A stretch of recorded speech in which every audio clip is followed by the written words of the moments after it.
Eu acabo de colocar um vídeo no Instagram que fala sobre o doping digital. Você já ouviu falar nisso? O doping digital é um comportamento que vem sendo associado às pessoas que ficam muitas horas só rolando a tela do celular. E por que isso vem parar aqui num canal que fala sobre terapia energética? Fica comigo que eu te explico. Fica até o final desse vídeo e você vai entender o que é o doping digital. Muito prazer, meu nome é Cris Fei, eu sou terapeuta energética, facilitadora de Tamiana e trabalho com seres estelares, com terapias rápidas e profundas que mudam comportamentos e elevam nossa frequência. E eu quero conversar com vocês sobre doping digital. É um nome interessante que vem através de estudos que comprovam que quanto mais a gente fica com o celular na mão, rolando a tela, olhando um videozinho, dando aquela risadinha ao final, ou se admirando, ou mesmo aqueles de conteúdo sensível, isso nos coloca numa posição de recompensa imediata. E quando a gente começa nesse comportamento da recompensa imediata, a gente cria uma rotina de dopamina. Isso quer dizer que o nosso cérebro, estimulado constantemente ali, olhando o videozinho, olhando uma história contada com emoção, isso faz com que o nosso cérebro, ao final daqueles poucos minutos, às vezes 30 segundos, 1 minuto e meio, às vezes até uma história mais longa, no final a gente tem algum tipo de recompensa. E essa recompensa dentro do nosso corpo, na neuroquímica do nosso cérebro, é chamada de dopamina. É a substância responsável pelo prazer. Então, a gente se comporta como um ser que busca o prazer. Na origem, a dopamina foi descoberta através de uma experiência com ratinhos que cada vez que eles iam até o alimento, era colocado um eletrodo que dava uma descarga elétrica e gerava uma reação. Assim, eles ficaram monitorados por vários dias, até que um funcionário esqueceu aquele eletrodo e quando eles chegaram no dia seguinte, os ratinhos tinham comido toda a alimentação que tinha sido colocada ali. Foi assim que se descobriu que existem áreas do nosso cérebro que são responsáveis pelo prazer, pela descarga de dopamina. Nós, a partir do momento em que descobrimos que algo nos dá prazer, nós vamos ficar procurando aquilo, procurando de várias formas. Uma comida gostosa vai me dar aquele sentimento, às vezes o apetite infantil. A gente começa a procurar aquela comida que era gostosa na infância, que a mãe fazia, que a avó fazia, e vai muito além. Pessoas estão começando a desenvolver um comportamento de excesso. E é por isso que eu vim aqui trazer esse assunto para a gente conversar. Claro, nós não estamos falando de uma droga visível. O vídeo da rede vizinha fala em cocaína, porque é um tipo de vício e um vício que não se tem controle. Depois que você é submetido a esse vício, você precisa fazer todo um acompanhamento, um desmame, para que você possa ficar longe dessa substância. No caso das telas, a gente observa que crianças e adolescentes são mais suscetíveis, embora esse comportamento também seja observado em adultos. Por que eu trago esse assunto aqui para a gente debater? Porque tem sido recorrente para mim. Existem mães me procurando, filhas me procurando, esposas me procurando, para pedir numa terapia energética, que eu trabalho com seres estelares, a gente faz uma análise do campo e eles fazem a modificação ali do campo morfogenético dessa pessoa, para que ela possa ter outros tipos de prazer em outras situações da vida.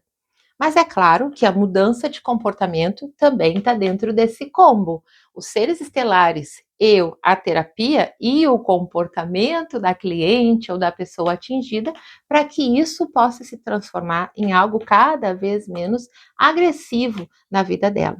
Por que eu digo agressivo? E por que é que isso tem a ver com a energia?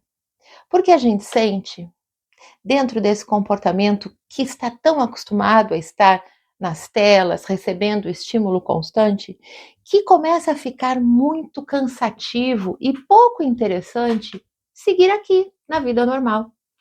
A rotina da vida da gente, ela tem tempo, espera, muitas vezes a gente não quer estar num lugar esperando uma fila de supermercado, uma fila de aeroporto.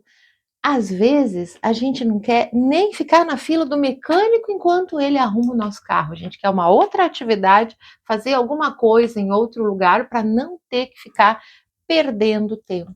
Às vezes, a gente não consegue ter paciência de ouvir uma história de uma pessoa amiga até o final. Interrompe, coloca um final rápido, porque a ansiedade de chegar no final é muito grande. E aí vem o outro lado, gera um comportamento muito distante. E aí a gente nota pessoas que sentam no restaurante com outras pessoas e não conversam, elas ficam ali na tela do celular.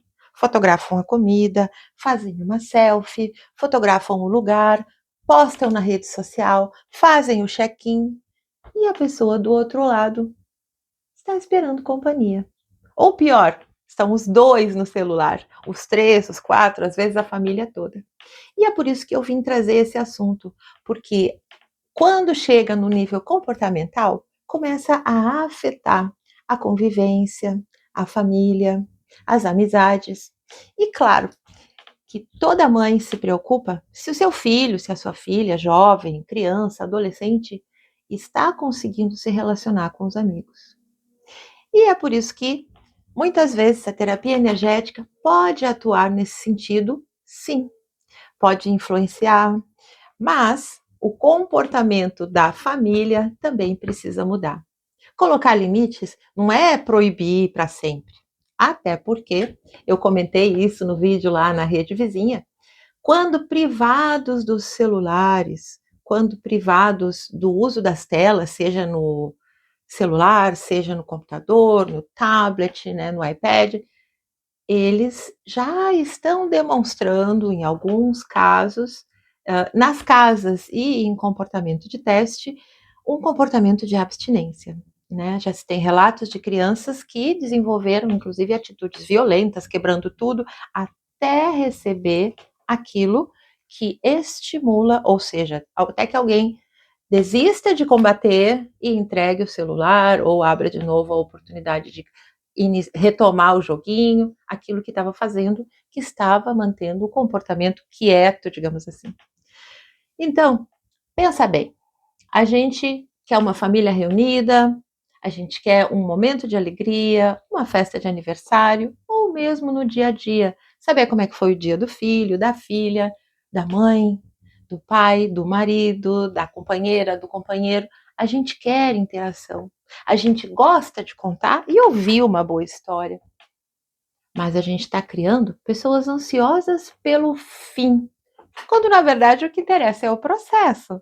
Contar uma boa história tem a ver com rir, rir de si mesmo, a capacidade de se transportar para a história da pessoa, sentir empatia. E é disso que eu quero falar aqui. O excesso de uso das telas está cortando o comportamento e está diminuindo a empatia, a facilidade que a gente tem de ficar só em si, não se colocar no lugar do outro, portanto, não sente a dor do outro. Fica muito fácil olhar o sofrimento dos outros e não se colocar no lugar. E cria uma geração que eu chamo de geração de plástico, né? Aquela geração que não se incomoda, né, para falar de um fato recente, com a dor dos animais, não se incomoda com a dor dos conflitos, né, que não se interessa pelo que está acontecendo do outro lado do mundo, ou mesmo num bairro mais em situação vulnerável, onde existe mais violência. É importante a gente pensar sobre isso nas energias? Claro que sim, porque nós estamos aqui para experienciar o planeta Terra, auxiliar o planeta Terra a ser um lugar melhor para todos nós. E é aí que entra o meu trabalho.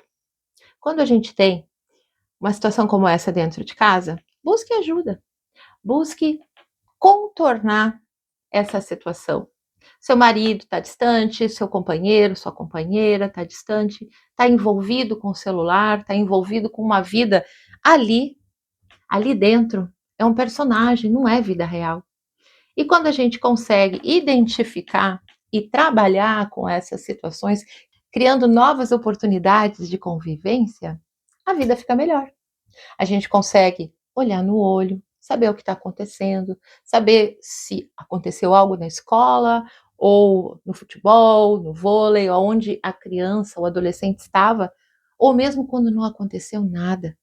Porque às vezes é isso que incomoda, é o não acontecer nada e eles quererem o prazer imediato, a recompensa imediata. Não é todo dia que a gente ganha medalha, né? E portanto, quando a gente vê que algo está mudando dentro de casa, ou seu filho está muito retraído, muito tímido, não se coloca, não fala, como que a gente pode incidir? Então, esse vídeo é para ser um pouco mais curto, mas eu gostaria mesmo que você fizesse essa reflexão e me conta nos comentários se você sente que esse comportamento está mudando. Uma das coisas mais preocupantes nesse quadro, e que eu só vou falar aqui rapidamente, eu posso retomar no outro vídeo, é a questão da frustração. Quando a gente fica com essa sensação de que rapidamente a gente vai ter uma recompensa, né? Eu vou ficar na tela do celular, no final do vídeo vai ser surpreendente, eu vou rir, eu vou achar graça no final da história. É chamado na neurociência de dessensibilização. Ou seja, eu não sinto mais estimulada com o dia a dia. E quando algo acontece que me frustra, eu fico com uma alta intolerância à frustração. Então, nós temos aí ataques de ansiedade, de angústia, impossibilidade de conviver com o tédio. Quando não existe nada ou o silêncio, a pessoa se irrita. E a gente tem visto muita irritação aí, né? No trânsito, na casa da gente. Às vezes, no meio de uma conversa, a pessoa se torna reativa e fica irritadiça sem mesmo ter ouvido o final da história. Pense sobre isso. E comenta aí para mim se você já conhecia esse nome, doping digital, e se sabe como lidar com isso. E num outro vídeo a gente vai falar sobre como lidar com isso e alguns outros desdobramentos que o doping digital tem nos nossos chakras. E se você quiser conhecer mais o meu trabalho, os links para participar dos grupos, para falar comigo diretamente, estão aqui na descrição desse vídeo. E clique, compartilha, se inscreve no canal para ter mais conteúdo desse tipo. Se você ficou até aqui, deixe o seu like e até a próxima.